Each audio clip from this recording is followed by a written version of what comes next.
Imagine a pyramid standing alone by the sea, each side 100 miles long.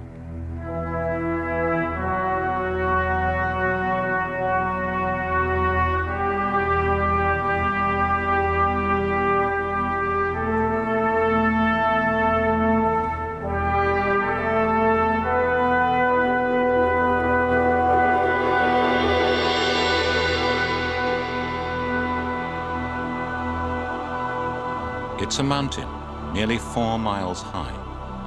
In its folds, imagine every different climate on Earth.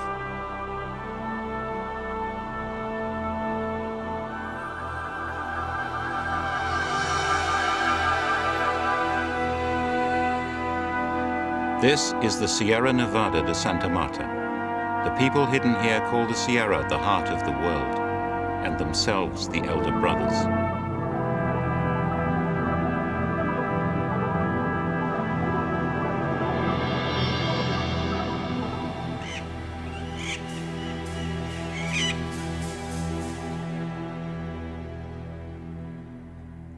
The Great Mother created the world in water. She makes the future in it. This is how she speaks to us. We look after nature. We are the mamas and do this here. And we mamas see that you are killing it by what you do. We can no longer repair the world. You must. You are uprooting the earth. And we are divining to discover how to teach you to stop.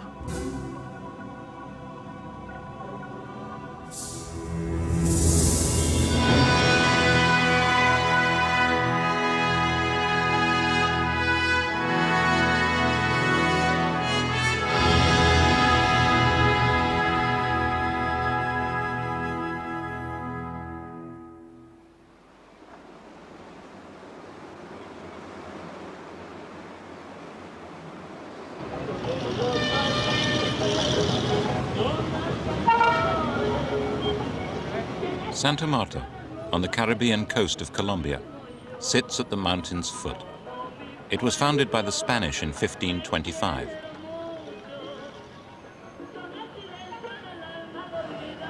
It became a great center of smuggling and contraband. A few years ago, this was the heart of the marijuana trade. In recent years, it has been a base for shipping cocaine to Miami. You can hire an assassin in Santa Marta for $100. Every sunrise reveals another murder. Like any city, Santa Marta's out to make money. Santa Marta would like to be Los Angeles or Miami. It belongs to our world.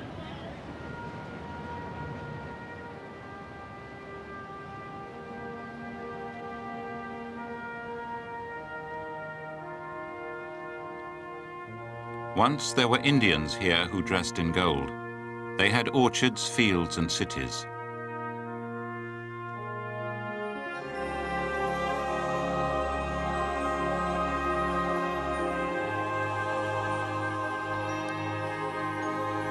The Tayrona civilization vanished, like all Indian civilizations in South America. But it did not die.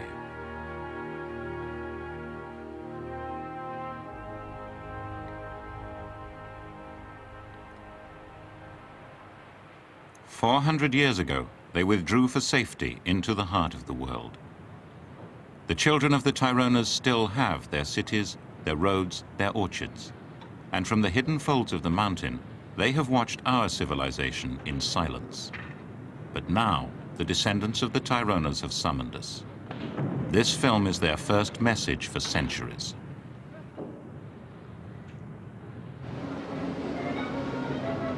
Most people in Santa Marta have no idea that they're there at all. All they know is that there are some relics left by the Tayronas. This is the Tayrona National Park, a few miles along the coast. Ancient Indian cities here were abandoned long ago and reclaimed by the forest. It's supposed to be a protected archaeological area, but Indian graveyards here have been turned into open-cast mines by looters.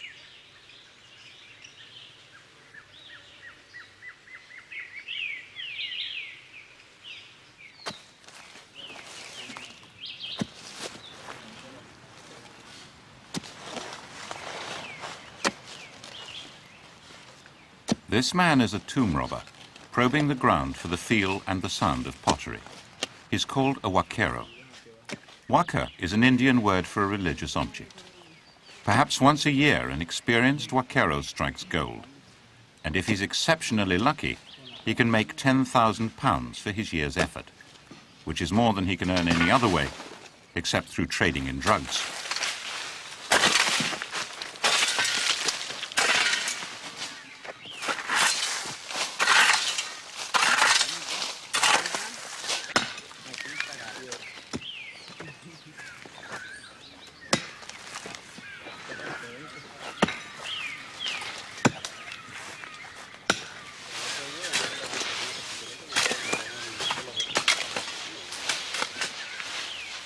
A few years ago, the huaqueros formed a tomb robbers union with 10,000 members and asked the government to recognize them officially.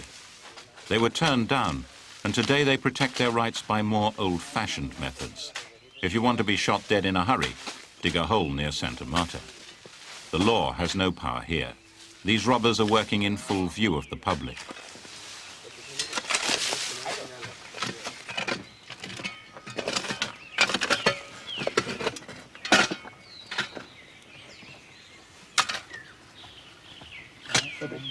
Bueno, esta es una muestra de ollas que indican el camino y la cal donde va el entierro, donde está el muerto. Posiblemente con prenda o puede ser un indio pobre. El camino sigue aquí.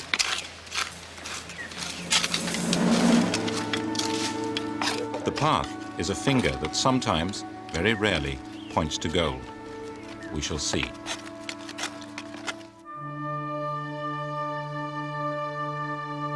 In 1973, a lone huaquero hacked a path into the dense rainforest. The area was called El Infierno, Hell. But there was a rumor that somewhere in Hell was once a great city rich in gold. He found it.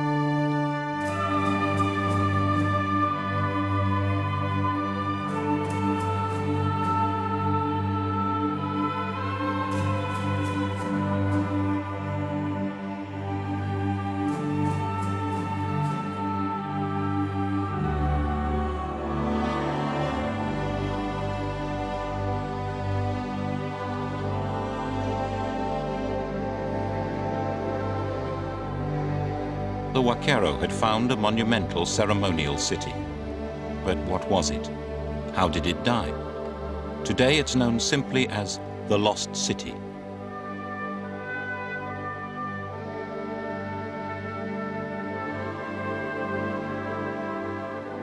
On the sides of the ridge there are huge terraces covering more than 2,000 acres. The wooden thatched houses have gone, but for 3 years tomb robbers pillaged their stone foundations.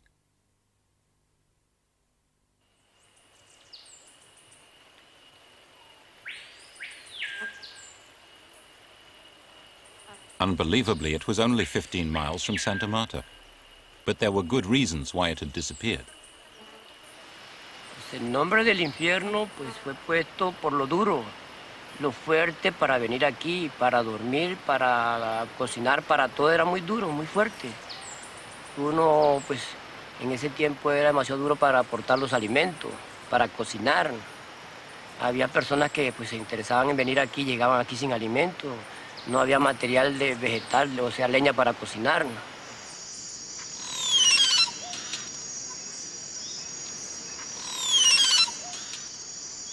Eventually, Frankie led the archaeologists into the jungle, and they began to recognize that the civilization that built the lost city was very advanced indeed.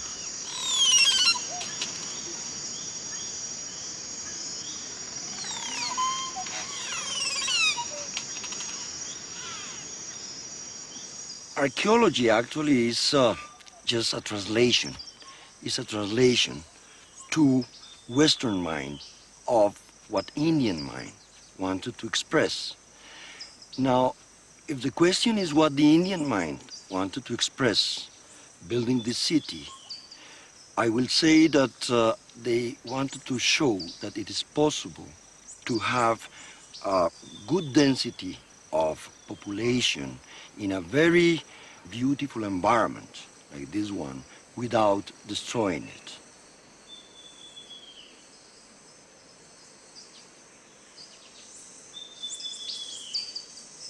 There is also certain techniques of the Tayrona. They were adapting the city perfectly to the topographical condition of the area. They were building these walls in a way that they were not eroded as a result of the running water from the constant and very frequent rains of the area. If the city did not blend with the powerful forces of nature that shaped this jungle, it would have been broken apart by roots and washed away by rain. But it was abandoned 400 years ago, and it's still there.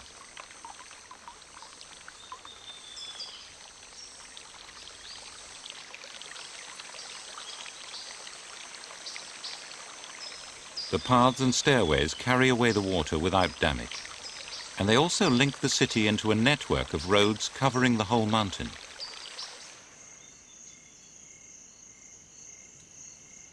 The city was too large to support itself. It depended on supplies from other areas of the mountain. The Tayrona treated the whole Sierra as a single system.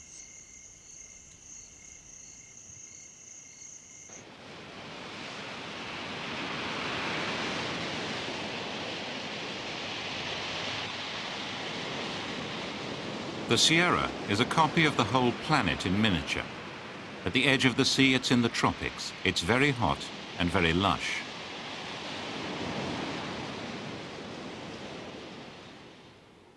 "25 miles from the beaches, there are snow peaks.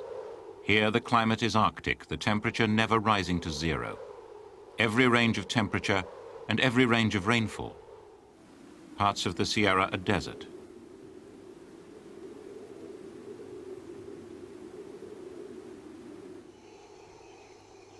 Other parts are tropical rainforest and mountain cloud forest.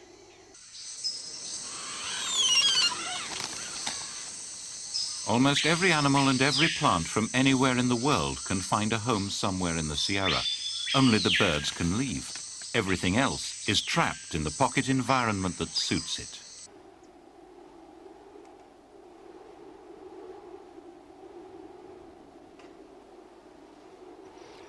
They were using the Sierra, not going against the Sierra, see? They were using the Sierra by its climate levels. So people that were allocated in the lower part of the Sierra were people that were fishermen, and these fishermen were the people that were producing the proteins and the salt. And they sent that salt through the roads, paved roads that they were constructing with stones, these marvelous works of engineering, up to the other levels of the Sierra where they were planting different crops. So in the higher parts of the Sierra, they were planting cotton, and still higher, they were planting corn, maize, and beans as basic protein resources.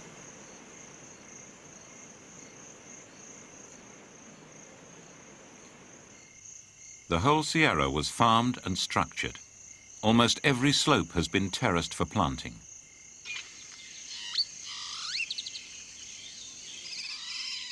And even what seems to be jungle turned out to have been shaped by humans. The balance of different kinds of plants and trees has been shown to be quite different from that of uninhabited jungle. In fact, this is a huge, overgrown Tayrona garden.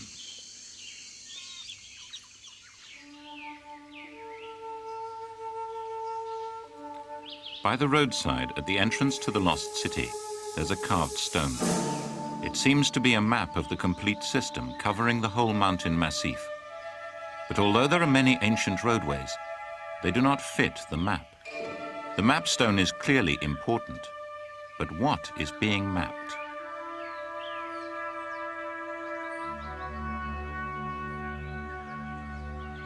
There are people who know. The descendants of the Tayrona, the Kogi, still live in cities higher in the Sierra. All of the civilizations that flourished in South America were demolished by conquest except this one. But they do not speak to us, and no Colombian speaks their language.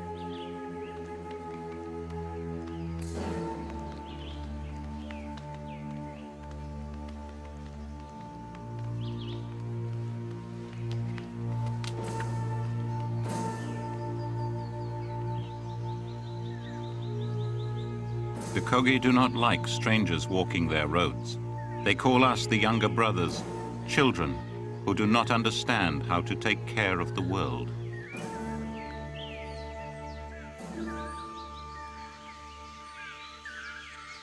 "300,000 people in the past were able to survive in the Sierra without creating an ecological mess. And today, much fewer settlers are really harming very badly the Sierra." The Colombian farmers who have invaded the base of the Sierra are creating a spreading cancer of sterile dust.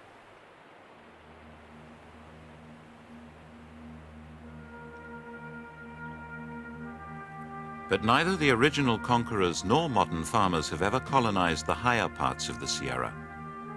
Missionaries and officials who've tried to take control up here had a long, difficult journey, and when they arrived, they met a passive human wall of resistance. It worked. Even today, this jungle represents a barrier that separates the world of the Kogi from our world.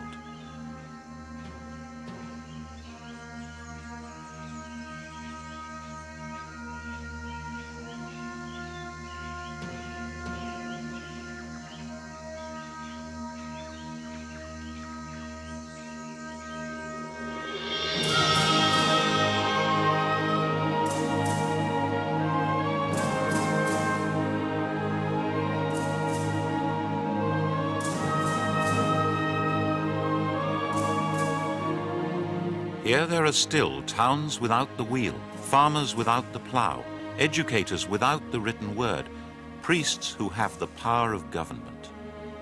To learn how the Tayrona organized the life of the heart of the world, we would have to go to the Kogi. Everyone said this was impossible. A government official who the Kogis trust climbed the mountain with my letter. A Spanish-speaking Kogi went with her to interpret it. And eventually word came back, the mamas wanted to speak.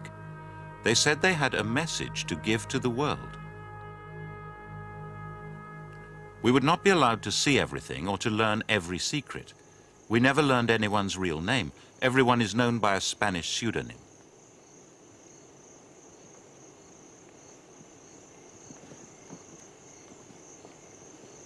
I was told that I should bring whoever I needed and whatever I needed. That's me, Alan Herrera, with the mule. The Kogi, naturally enough, called me the BBC. Whatever I was there as a messenger for the younger brother.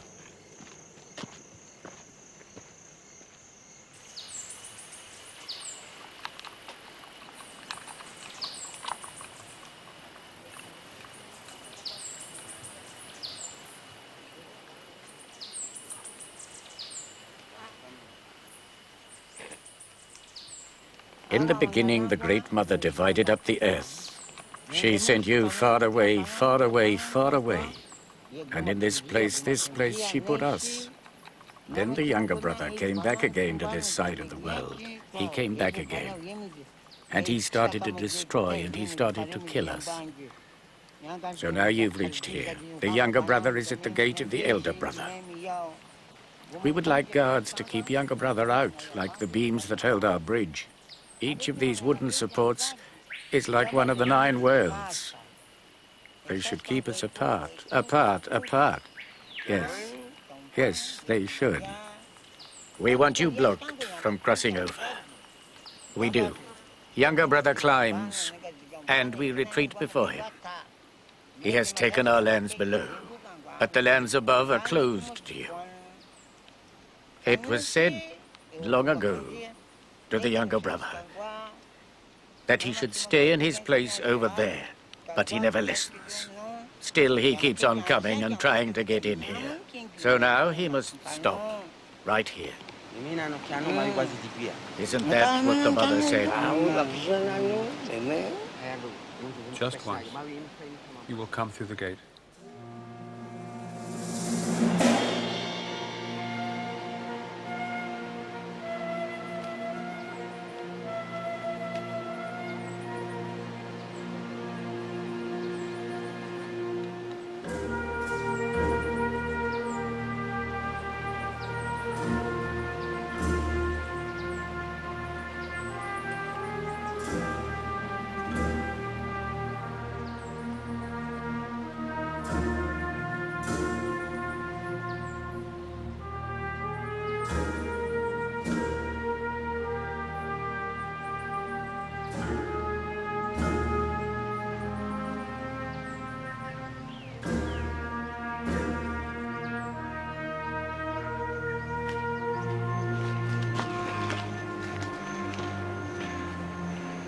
This is my third successive January in the Sierra, but it's the first time I've ever been allowed up this far.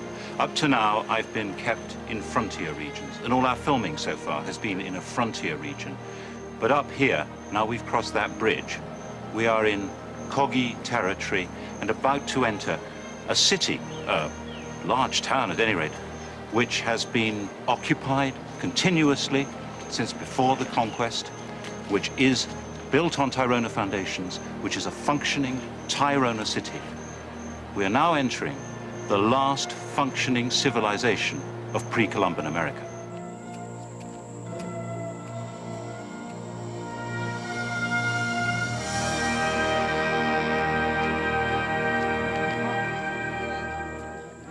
Bueno, entonces ya va de Google para coger.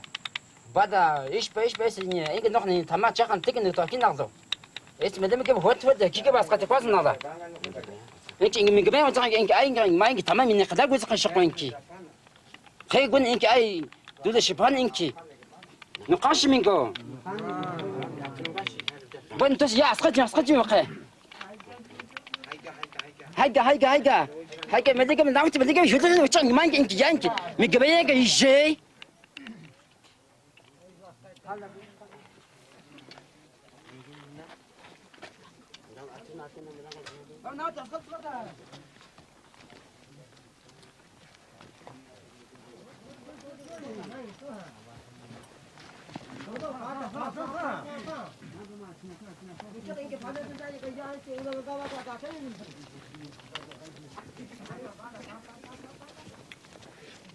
The ordinary citizens were described to me as vassals. Their lives are ordered and directed by cabos, the city guards.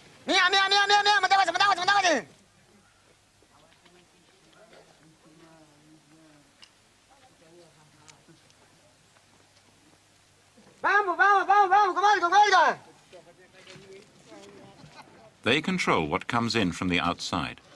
Iron tools are useful, but shoes would break the contact between people and the earth.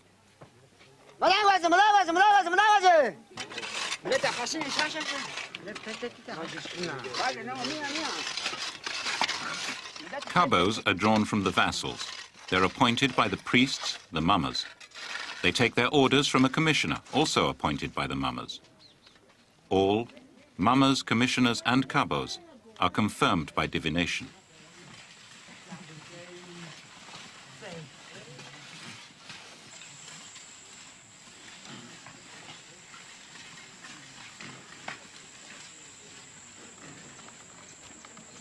This rigid society, in which every man must work when he's told to work, maintains the paths of its ancestors.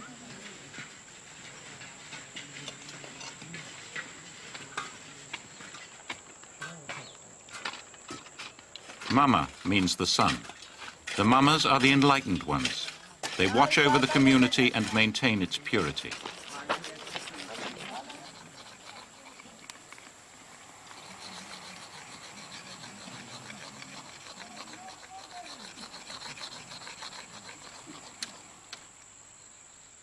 In each town there is a large house which only men may enter. This is the Nuhue, the world house. The thatched roof and palm leaf walls are replaced every few years, but a Nuhue has stood here for more than 1,000 years.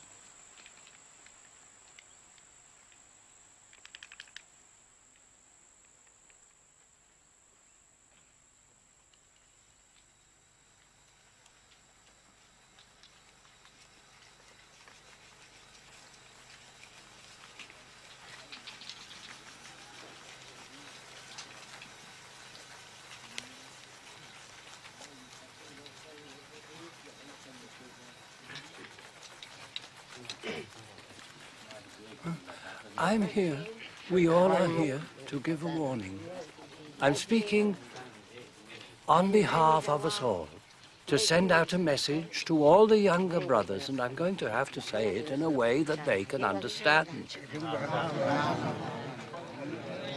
Not just a message for the men who've come, and whatever place, wherever it is they've come from. Not just for the men who've come. I want the whole world to listen to the warning that we speak to you.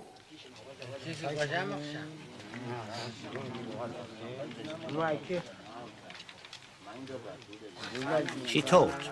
The Great Mother taught. She taught us right and wrong. And still we have not given up living in the way and knowing right from wrong as she taught us. We remember her teaching and live by it. The Great Mother taught and taught. The Great Mother gave us what we needed to live, and her teaching has not been forgotten right up to this day. We all still live by it. But now they are taking out the mother's heart. They are digging up the ground and cutting out her liver and her guts. The mother is being cut to pieces and stripped of everything. From their first landing they have been doing this. The Great Mother too has a mouth, eyes and ears. They are cutting out her eyes and ears. If we lost an eye, we will be sad. So the mother too is sad, and she'll end, and the world ends, if you do not stop digging and digging. Younger brother, we know that water down below has started drying up. Don't think that we are responsible. It's you. We are doing our work properly, and neither you nor us know when the world will end, isn't it so? So from today, stop digging into the earth and stealing the gold. If you go on, the world will end. You are bringing the world to an end. Now I'm sending this message, and I ask, can they think, listening to this, that it must be us, the older brothers, who have destroyed everything? I know they won't think that. I want to give some advice to tell the real truth to the younger brother. If they go on like this and they don't change their ways at once, they'll see what will happen. They'll see what will happen. I don't know when the world will end, but their looting will destroy it. They've taken so much. They've taken the guardians of the sun and stars. The world will go black. Yes, what would they think if all we mamas died? Would they think? So what? What would they think?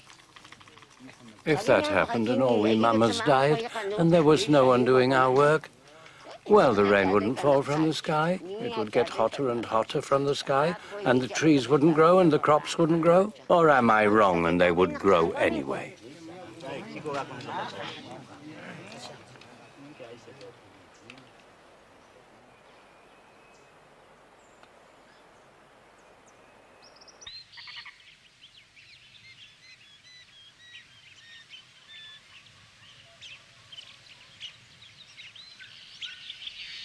Are we really meant to believe that the Kogi have been secretly taking care of the world for centuries? They believe it. They are the elder brothers. That's why they live the way they do.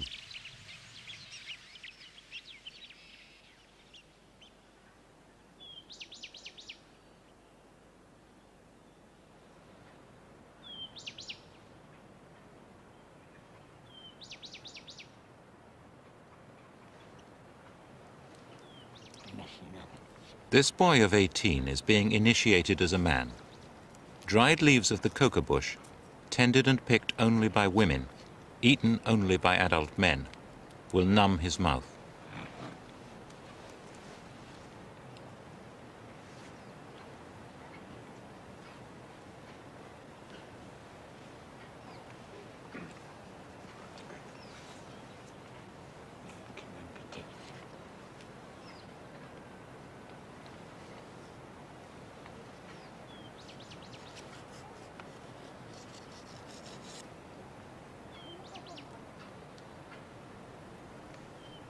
There is powdered lime on the stick. He eats it and does not feel its burning heat. The lime activates chemicals in the leaf.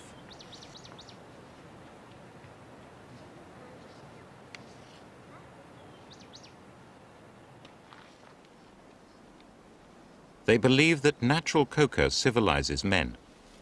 The toasted leaf they chew is as far from refined cocaine as rye bread is from rye whiskey.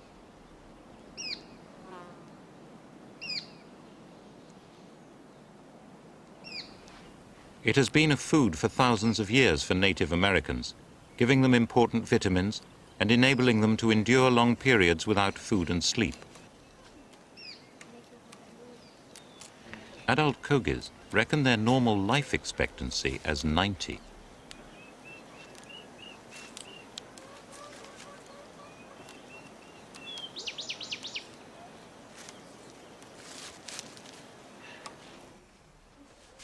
The lime is kept in the poporo, the symbol of manhood.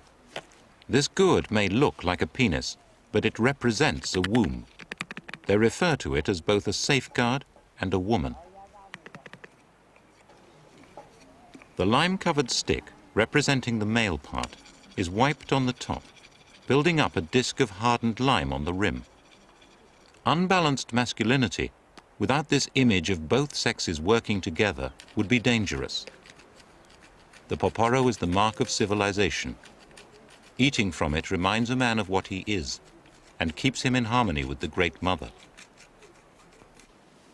Slowly bring it out, then suck it. And think of the Great Mother. Ask for your poporo in spirit. Concentrate, think about it. Ask for it. Ask with your mind. For the spirit guardians to grant these. The guardian of the poporo and of the stick, the guardian of the gourds. Mama Bernardo comes from a long line of ancient priests. His father died in 1987, 102 years old.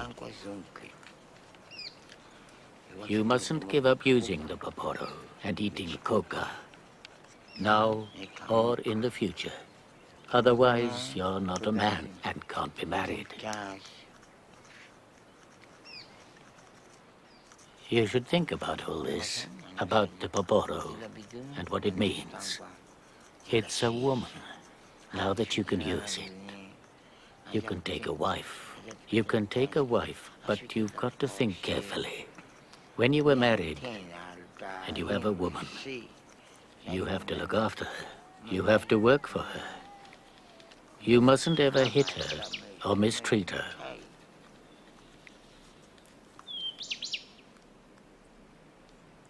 At night, before you sleep, chew the leaf. Chew 4 times at least to help you think clearly.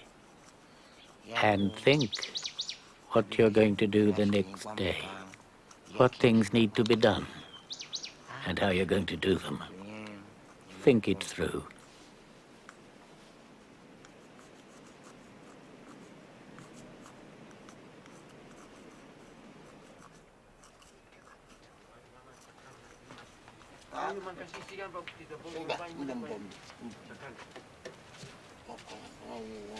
Now he will be admitted for the first time to the Nuhue, the world house, where only men may gather. He will sit for 4 days and nights with his face to the wall.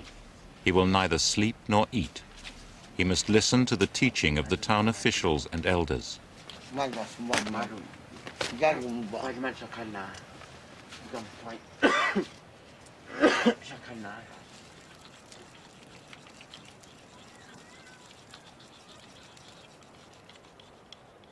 Now, you're going to have to pay attention and think carefully about everything the mamas say. You must listen to their words, you must remember what they tell you, and you must think about it very carefully. And that way you will behave well. You can't just cut banana trees, you can't cut them, because banana trees are like your father, like your mother. You have to respect them as much as any person. You must be respectful. You shouldn't cut down mango trees, or avocado trees, or guayaba trees. Any growing tree is like a human being, and they hurt too, just like you were cutting off your own leg. Nor should you disturb stones.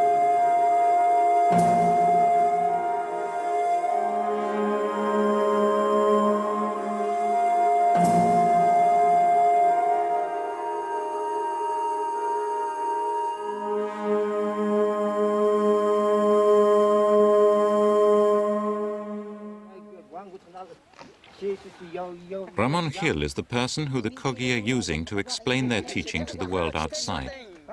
A full Indian, but only half Kogi, he can read and write Spanish. The mamas taught Ramon for 14 months and then sent him to communicate with us. Humans need water. They have to have water to live. The earth is the same. It was made perfect by Saranqua, but now it is weak and diseased. The animals die, the trees dry up, people become ill. Many new illnesses will appear. There will be no cure or medicine for them. And the reason is that younger brother is violating fundamental principles continually and totally. Drilling, mining, extracting petrol, minerals, stripping away the world. This is destroying all order and damaging the world. BBC, tell the younger brother, open your eyes. Hear the mama's law and story, learn how things really are.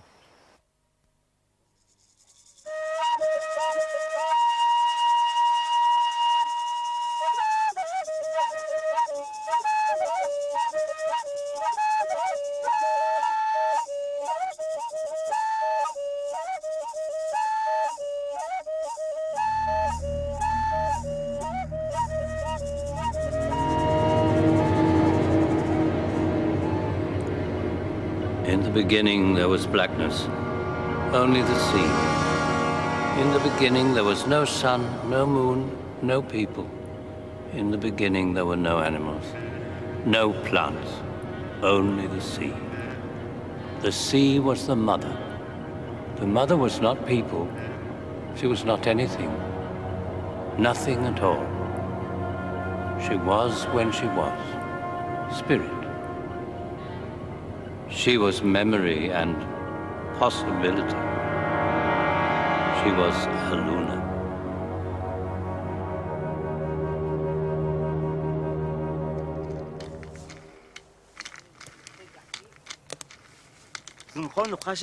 We must explain these things.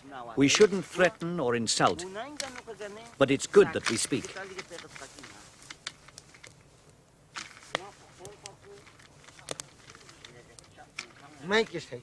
We must show them how we work and how we offer our tribute to the Great Mother, so that they know that we are here working for the younger brother too. The mamas work not only for the Kogis, but for all the people in the world. The mama stands up. The mama is not angry, not even with younger brother, although he did harm. The mama must look after younger brother and elder brother, and the animals, and the plants, and all that is natural. Because the mama has a duty to care for the future of all kinds of creatures, and all kinds of people.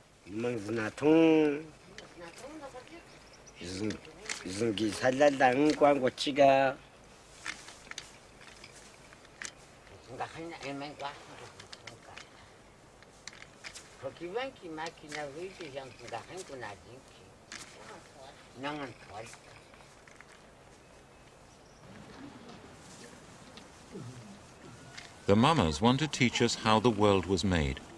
They say that we mutilate the world because we do not remember the Great Mother. She is not a distant God. She is the mind inside nature.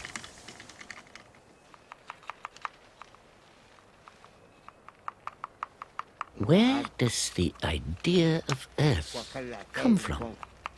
Where do we get the idea of water? Why do we have a word for it? These things were conceived in the beginning, before the dawning. These were ideas, water and earth. We can only have ideas of things that have already been conceived in a Luna. Before the dawning, before there was anything, we were conceived in the water of a Luna. So were the trees, the mountains, everything.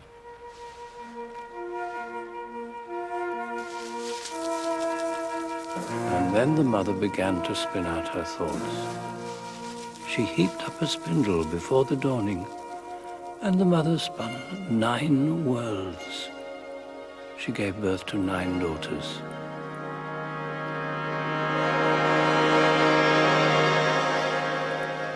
Each world had its own color, and she gave birth to sons, the lords of creation. One was Saranque, and then she wondered, how will we create a living thing? It was hard to understand how to make a human. The mother and her children had to think very hard. How does an eye work? How does a foot work? And when it was done, the ninth world was peopled. But this was before the dawning. There was still no people, no plants, no animals, no sun. Only the mother, only Aluna.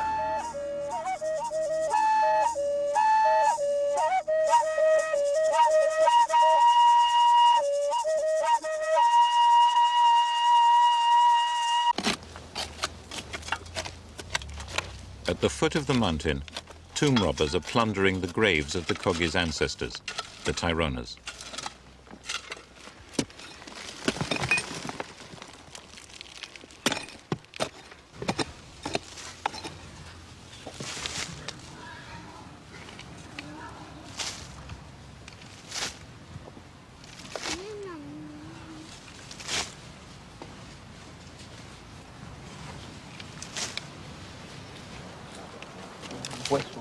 Un hueso de Marta.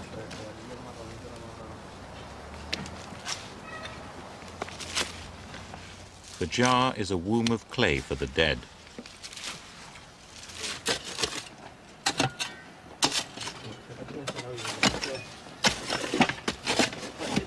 This jar is over 1,000 years old. Even if it contains no grave goods, it will still be worth a lot of money.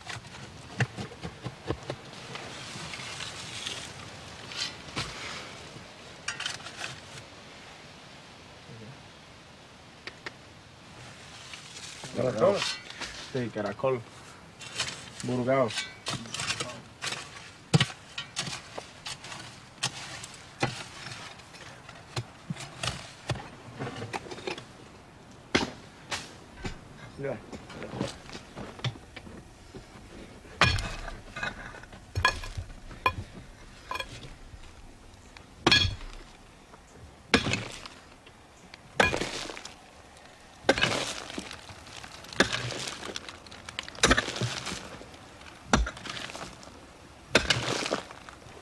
Ahí, yo lo voy a jalar.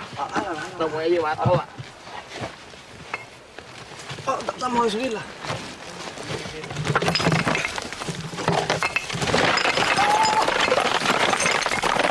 Madre, se mata.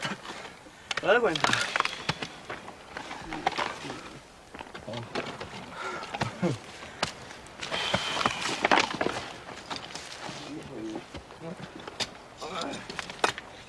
The shattered jar is of no interest at all.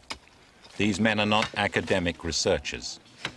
A tomb like this, exceptionally deep with stone walls like a well, will be torn to pieces. The smell of gold has become so strong. A year's hunting is coming to its climax.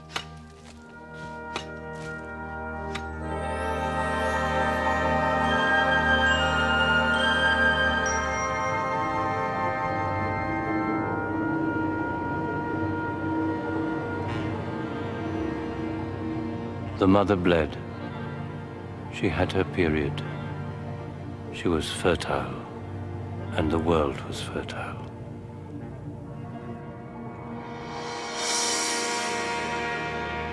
Her blood is gold. It remains in the earth. It is fertility. Gold and water, blood and water, are necessary for the life of all things. And then human beings were made to care for the living things, the plants, the animals. This is why people were made.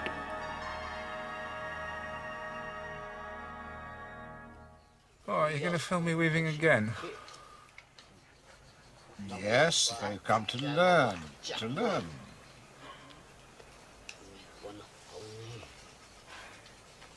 I'll explain. So say 9 threads. 9 threads. Makes a block. To make a cloth takes us almost a month.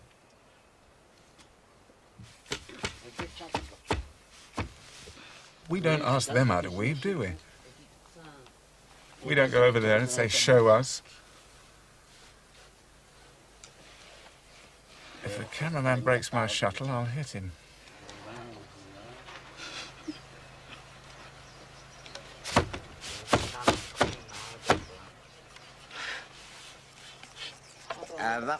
The diplomatic gentleman in the hammock, persuading a reluctant weaver to cooperate in filming, is Mama Juan Jacinto, a hereditary lord of the Kogi. The mamas are convinced that they have to make this film, but the vassals have been brought up to be suspicious of outsiders. When you start to weave, you should concentrate on what you're doing and not let yourself be distracted by other things. So settle down, think hard, think about the cloth, because you are making the clothes that we wear. The cloth you make is an offering, and it says a great deal about what kind of man you are. Clothes speak to the fathers of the world, so you have to weave them well and carefully, thinking only of what they mean. The cross of the loom shows the beams linking the corners of the world. It is the cross which sustains the earth. The mother gave us a copy of this in the loom so that we would remember it. The Great Mother told us what to put in the paparo. To put in here, we must go all the way to the sea and fetch shells for this gourd. We must never give this up. Mama Fiscal is preparing to burn seashells to make lime. The mamas make occasional journeys to the beaches near Santa Marta to collect the shells.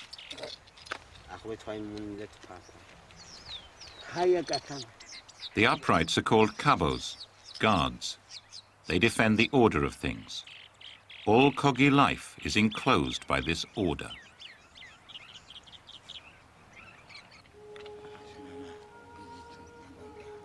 The floor of the Nuhue, the men's house, is the ninth world, the material world.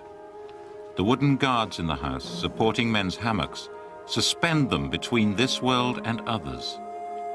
These other worlds are seen in rings around the roof.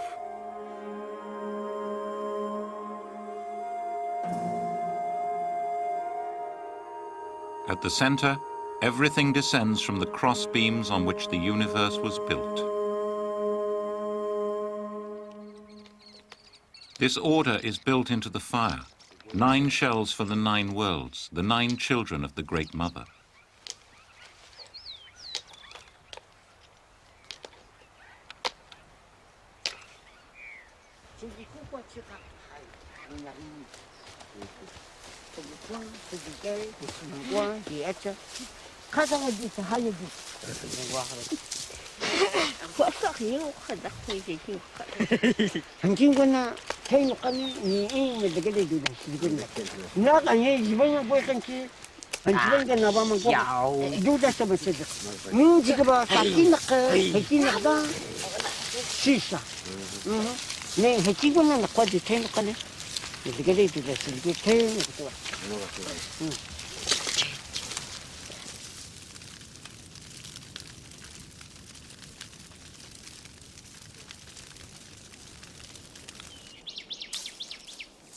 Once the shells have been burned, Mama Fiscal and his wife, who is also a mama, prepare them for the poporo.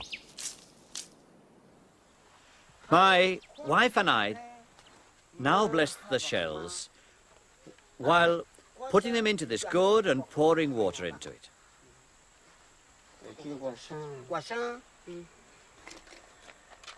When you're doing this work, preparing the shells, you shouldn't be using the paparo and you should not be thinking about anything else at all.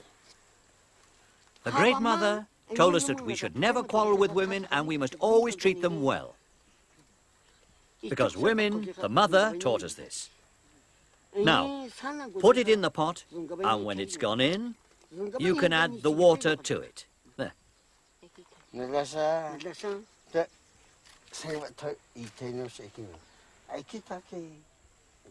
He has explained everything.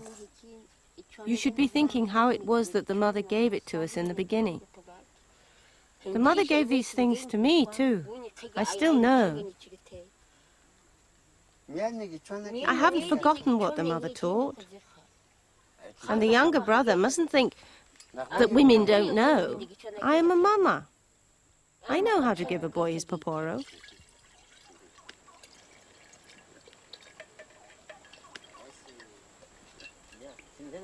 The water reacts with the calcified shell.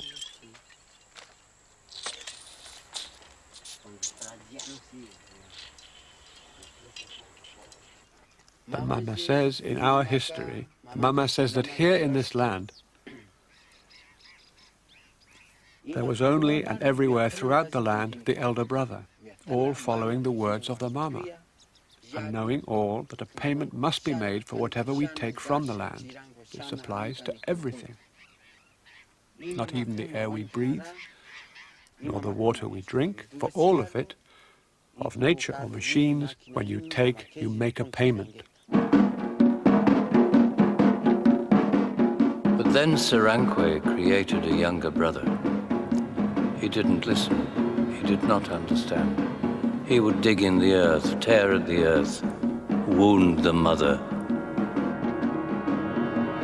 And Sarankwe said, "We will send him away. We will make a division. The sea, the elder brother here in the heart of the world, the younger brother there, across the sea, where he will not harm the heart of the world." And he was given knowledge of machines and sent away.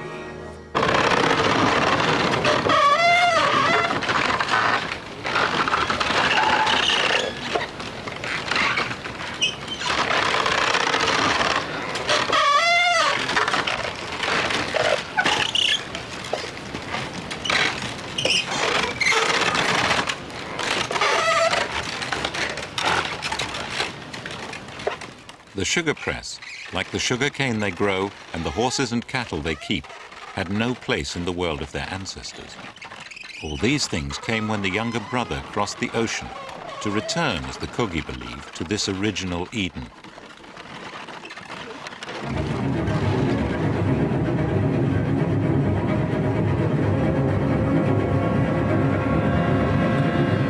The sea, which the Indians believed gave birth to all life, had kept them apart from Europe's iron kingdoms.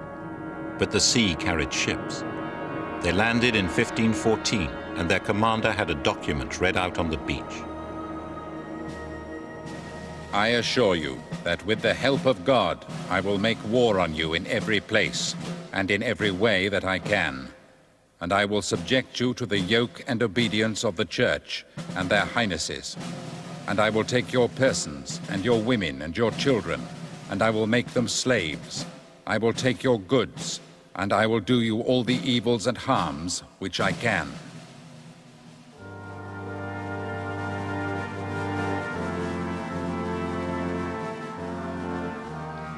They found a well-paved road leading to a city. Today, the ruins of this coastal city are called Pueblito. Mama Valencia is the mama who remembers history. People used to live in peace all over this land. We, the elder brother, had no problems with the younger brother at all. Always in peace, in peace, in peace. That's how it was. And then he arrived. Younger brother arrived, and he started to kill us and to destroy. They set dogs on us, and we were terrified, and the people panicked and didn't know what to do and just ran wherever they could. That's how it was.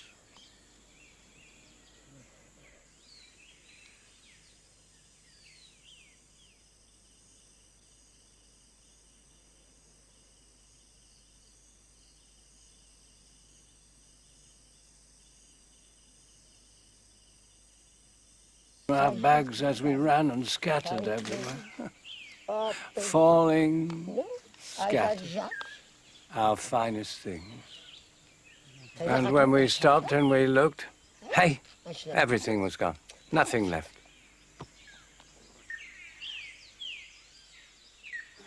Mama Valencia's account of what happened here when the Spanish first came is fully backed up by the chronicles. In fact, the 5,000 or so people that lived here continued to live here after the Spanish arrived, and it wasn't until the end of the 16th century that relations finally broke down to such a point that the city was wiped out.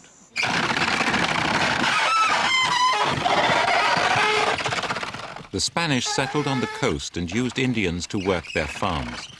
They demanded gold, and the Indians gave it. And when the Indians ran away and went up to the mummers in the mountain to escape, the mummers gave them more gold and said, "Give it to the Spanish and go back to work. Because without the fish and salt that you send from the coast, the rest of the Sierra cannot live." The Spanish squeezed the Indians ever harder. But in 1600, after nearly a century of coexistence, a new governor in Santa Marta provoked a major uprising. He presented the destruction of the Tayrona as a moral crusade with the utterly bizarre conviction that they were all homosexual. Spanish men spent a lot of time together, whether they were soldiers, sailors, or members of one of the many religious orders. It was commonly assumed in Spain that men who spent nights together would do abominable things if it was not for the restraint of Christian morals. The Nue, where men talk and sleep in the city, was called in Spanish the house of the devil. Earlier Spanish conquistadors had Indians thrown to the dogs for supposed acts of sodomy. The new governor said it justified war on the whole Tayrona culture. The balanced pattern of life in the Sierra collapsed as tens of thousands of refugees fled up the mountain. Most died of starvation.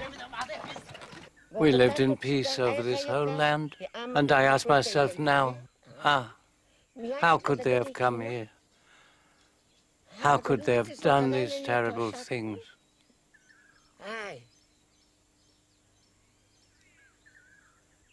They made us run away and hide. We ran into the mountains. We were so terrified of their dogs and their guns. And they chased us and chased us and chased us and stole our land. And when I think that they came here only to kill us, to destroy.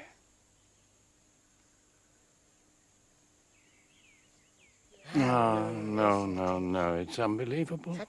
They stole from us. They took our land so that they could live here. Wasn't that how it was?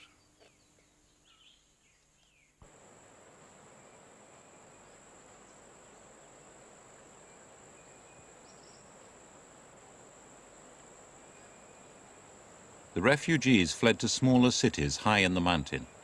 These were the sacred cities of the mummers, and gradually the mummers established a new way of life for the survivors. The Indians had learned from the Spanish to grow new crops and to keep farm animals. This meant they could create a stable, self-sufficient refuge, and they have kept control here ever since. Behind me is a rectangular building which missionaries put up as a church, and here, in the middle of the town square, there's a cross. It's not a museum.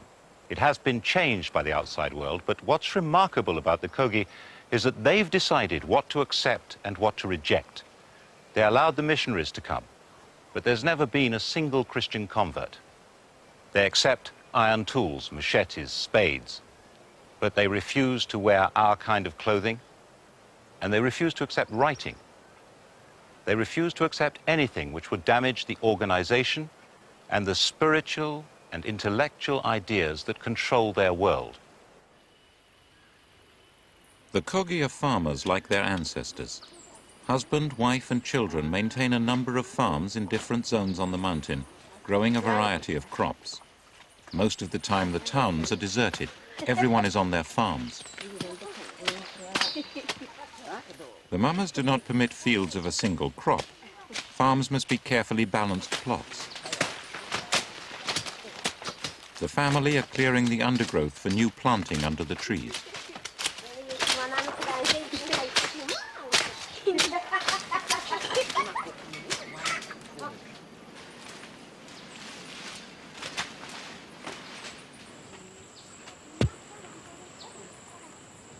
Beans are being planted close to the farmhouse. Only women may do this. It's part of the relationship between the mother of a family and the Mother Earth. They insist that the secret of fertility does not simply lie in knowing how to plant and harvest.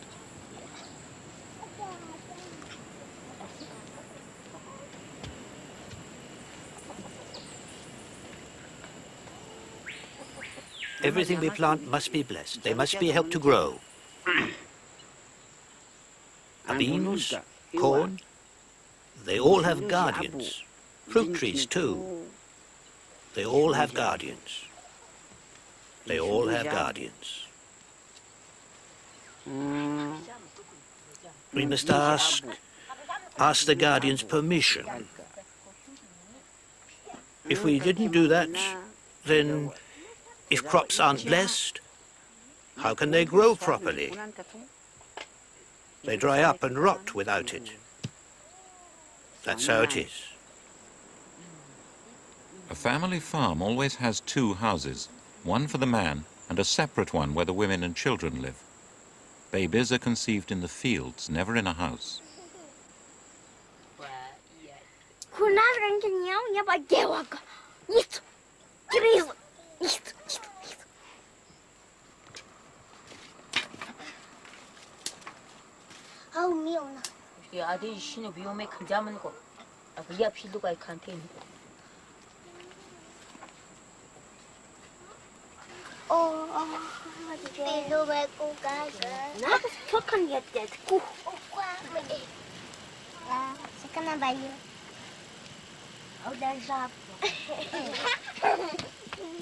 So we take the children to the mama so that he blesses them. And then he'll look after them and take care of their health and spirit. And when the children get sick, you have to take them to be healed. You bring them to the mamas so that they concentrate and cure the children, make them better. That way all the children get to know the mamas. We take them to the mamas to get cured, and sometimes they're not cured, and they die, and then we cry and cry.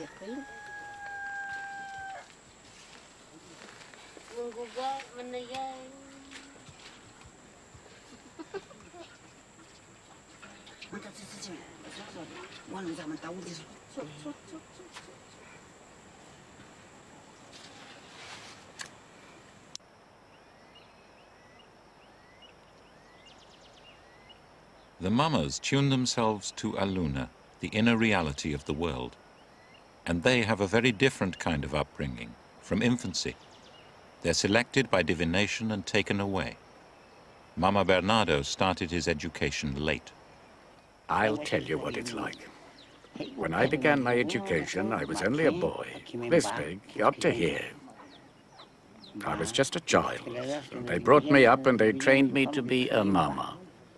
9 years. That's how long it took, my training. 9 years. And at the end of that, it was done. I was ready. But really, to tell you the truth, to pass on the teaching really properly and do it really well, to do it in the right way, you take a baby, best a baby from the moment that it's born.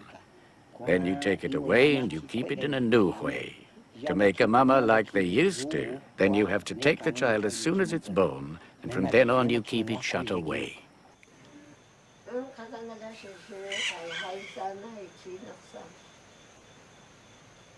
The child is sometimes educated in a specially built house, sometimes in a cave.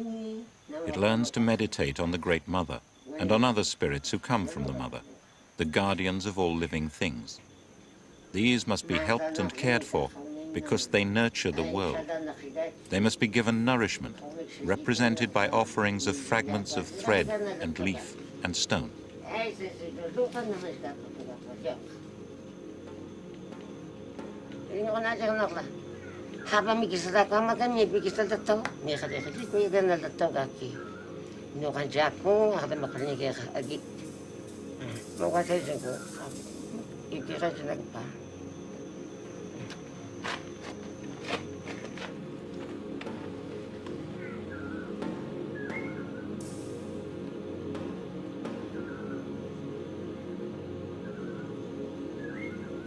You have to take this little baby and you wash it in a stone grinding trough, swirling the water, making it pure to wash the baby. And when it's washed, then you have to shut it away where it's in the dark, completely in the dark. Dark, that means you shouldn't even light a fire, no light. It should see nothing in the dark, all alone. And in a house nearby, there lives its mother, and she feeds it, she gives it milk. But at night, she can't come in the light. And then she feeds it with milk from her breast. Then she goes away again. The mother mustn't eat any food with the blood of an animal. And that means she mustn't eat any chicken or anything that comes from pigs, no beef. Her food must all be white. White beans, white potatoes, white snails, right? It must all be white, white, white. Enina, Castellete, Enina, Pagamento, Plata, La Princesa Casar. Ama ganyi kutong, haba mikisali ganyi kutong, ni haba ki ganyi kisalato. Nung kamago no kikimango talakoy ni amagkantsa. Wala na ki. Butsiga ka. Kutsino ka ako ni kunukak. Kaji ka wa. Habang ko na magsagalaga sa kiyawat. Skawat. Kagunin ka. In a sense, the student mama has been kept in a second womb. To 9 months have been added 9 years. Old wise men came into the dark speaking of mountains and birds and animals which could only be imagined. What must it be like to emerge into the light?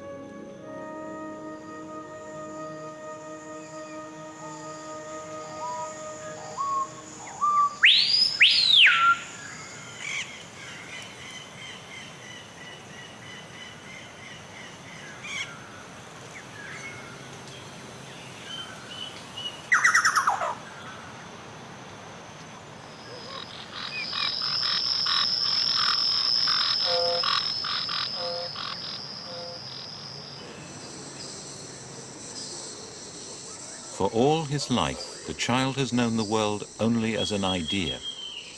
His physical senses have been kept alive, but only just. Just enough light to avoid blindness, just enough food to avoid starvation.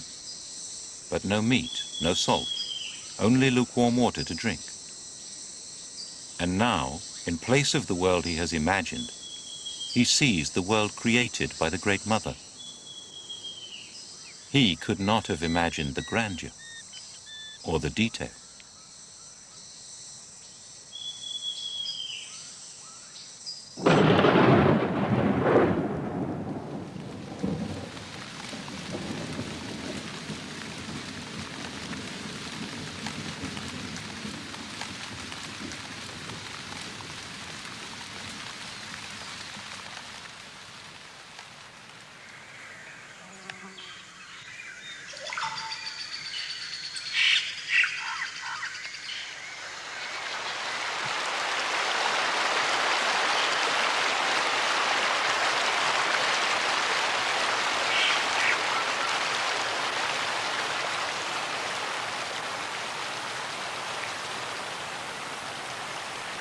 What a power there is in the mind of the Great Mother to conceive all this. And this power has been shaped in so many ways, so many forces. A vibrant, powerful dance has been shaped, the dance of life. He has been told of it, but he must be dazed by it for the rest of his life.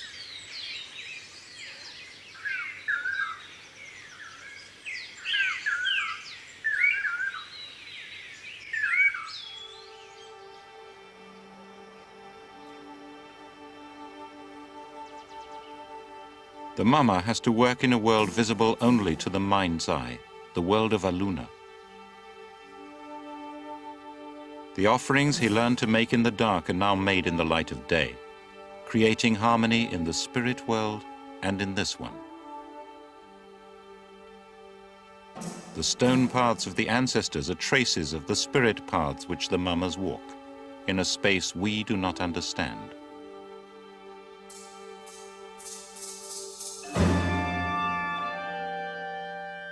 These are the paths on the mapstone. They do not match the material pathways. They're lines of thought, not lines on the ground.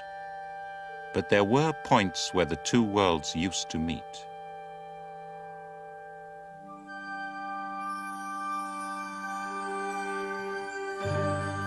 At these sacred places, gold was hung from the trees.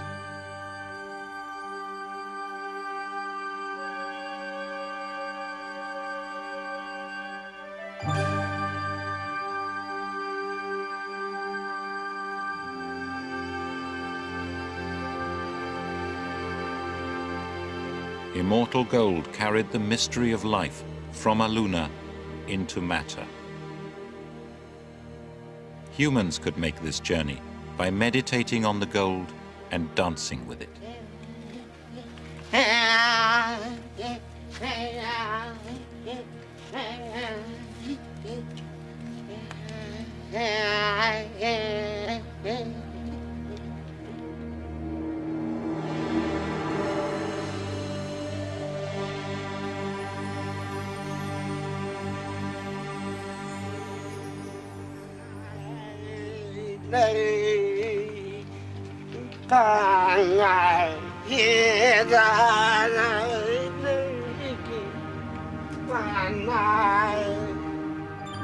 And body ornaments of gold helped humans play their part in the dance of life.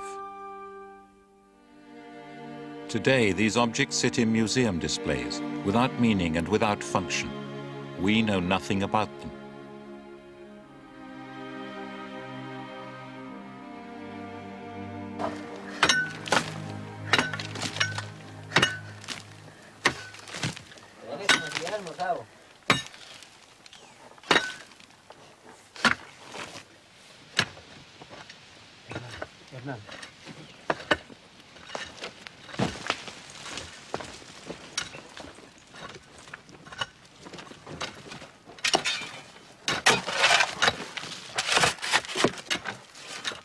Down below, by the sea, there were the gold guardians. The guardians of yucca and of the trees. All the trees and all the birds were there, in the ground. They cut the earth, dug them out. They must stop doing it. Must stop doing it.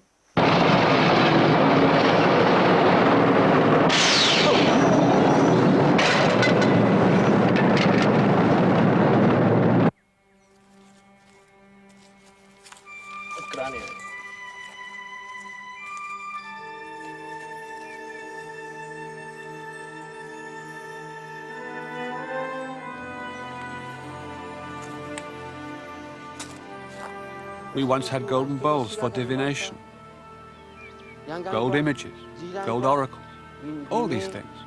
We prophesied with gold. We had many things. Younger brother took it all.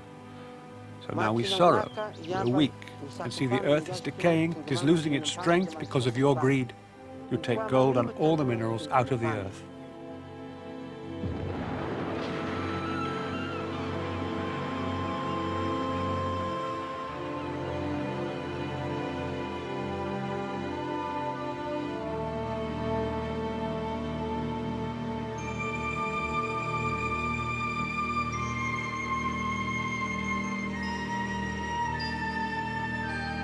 In London or New York, it's worth at least $20,000. It's an investment. The fingers that dig are Colombian, but they are powered by the market forces that drive us all.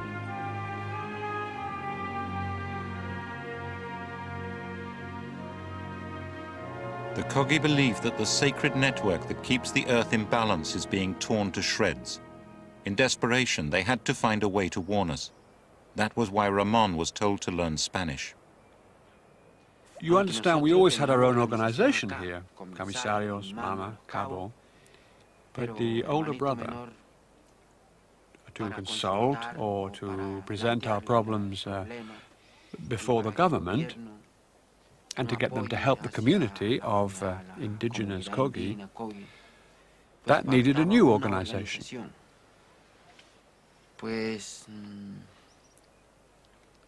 So we set up the organization Gonavindua Tayrona, so that we could be heard by the younger brother, and so that he would respect us, because before, in the conquest, he did not respect us. One of their messages was that they should be given back control of their ancient sites, and that archaeologists too should stop digging up the lost city. Ramon came down from the mountain and gave the Mama's message to the Colombian government, and they obeyed. Today, the Kogi are moving back into the cities of their ancestors. They consider this as the center of the world, and it is what we might call a whole integrated organism, from wishes to call it, and each site is part of this organism. And it's the interrelation of these sites that keeps the world in harmony. And it is the duty of the Mamas to see that the world remains in harmony. This is the way they consider that they are responsible for the harmony of the world. Now, if you take out one of these sites, or if you excavate, and you take out what is buried in these sites, you're taking out the fundamental energy. And by taking out the fundamental energy, you're taking a part out of the whole, out of the system. And therefore the Kogis cannot be responsible, cannot handle the harmony of the world anymore. And that's why they consider fundamental that each part be integrated into the whole. Now what's interesting is that it's when the Kogis explained this to the government, the people that insisted most was the special office in the presidents, the special advisor of the presidents for the peace process in Colombia, those that are dealing with the guerrillas. It was the head of the peace process that said, look, if we're looking for peace in the country, and they're looking for harmony, we must listen to their way of finding harmony, and therefore the site must be returned to them.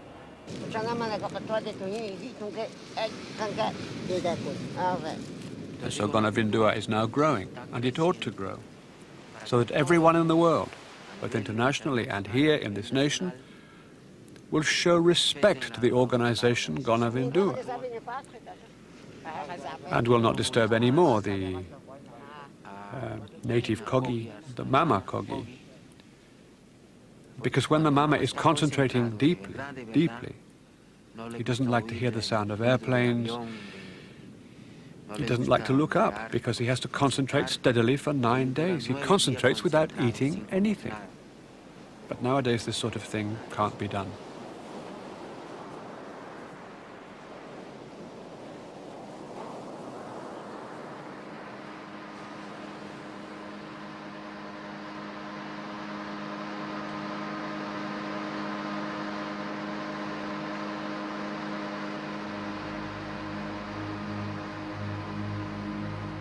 This was the site of a sacred freshwater lake. It was drained to build a power station. And here the Kogi have come to try to restore harmony to a shattered world, to struggle to give back its balance. They have to restore harmony over the whole Sierra, the heart of the world. While offerings are made down at the sea, others are making them high on the cold peaks above.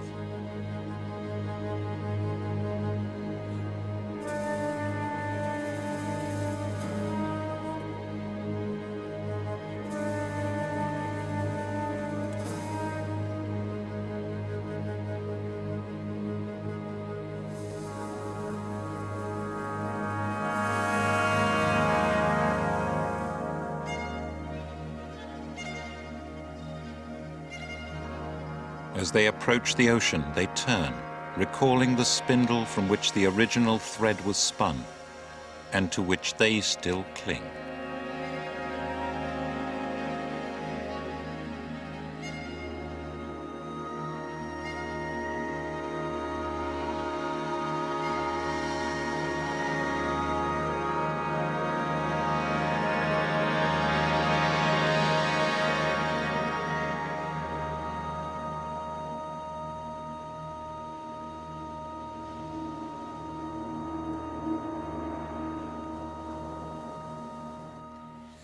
Because you take out so much gasoline and minerals, The earth is becoming steadily weaker.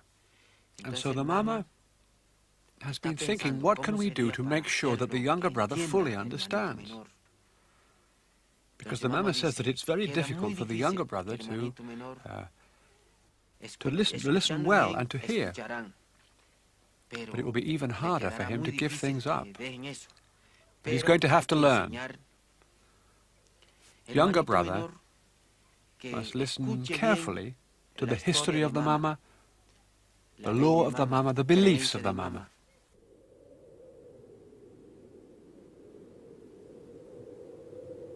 Why are the Kogi so sure that the earth is in danger? The answer is high on the mountain peaks. This is the most sacred land of all. The mamas did not forbid me to go, but they did avert their eyes. But I had to come, because here is the source of their terror.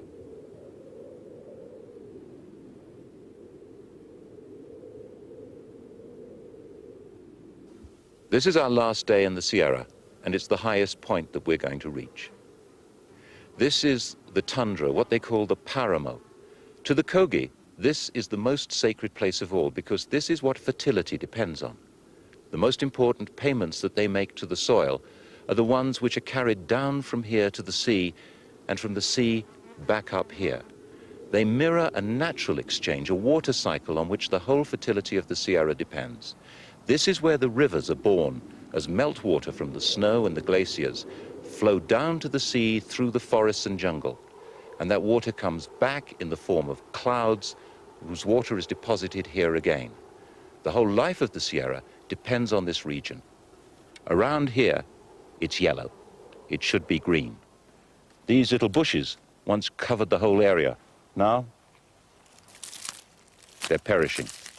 The water has gone. The paramo is drying out. The snow is retreating very rapidly. When the Kogi talk about the heart of the world dying, what's frightened them is the death of this area, the paramo, because when this dies, everything below it that depends on it will have to die. That's what they mean when they say that they know that unless we do something, the world is coming to an end. It is the mountains which make the waters, the rivers and the clouds. If their trees are felled, they will not produce any more water. The Sierra is a model of the world. Global warming does not stop here. We are changing the air and the sky and the balance of life.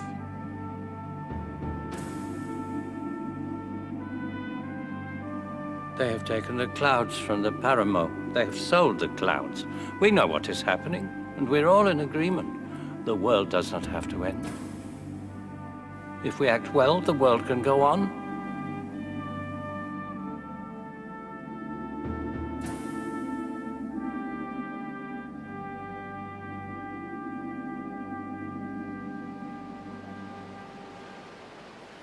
We are going to close the bridge now, but we want younger brother to know that he can't come here again. He can't come back. We are putting a barrier here so that he respects us, understands. We don't want him coming up here and interfering with us. He has destroyed so much. Does he see? No. Understand? No. Start to understand, or what will happen? Right, that's it.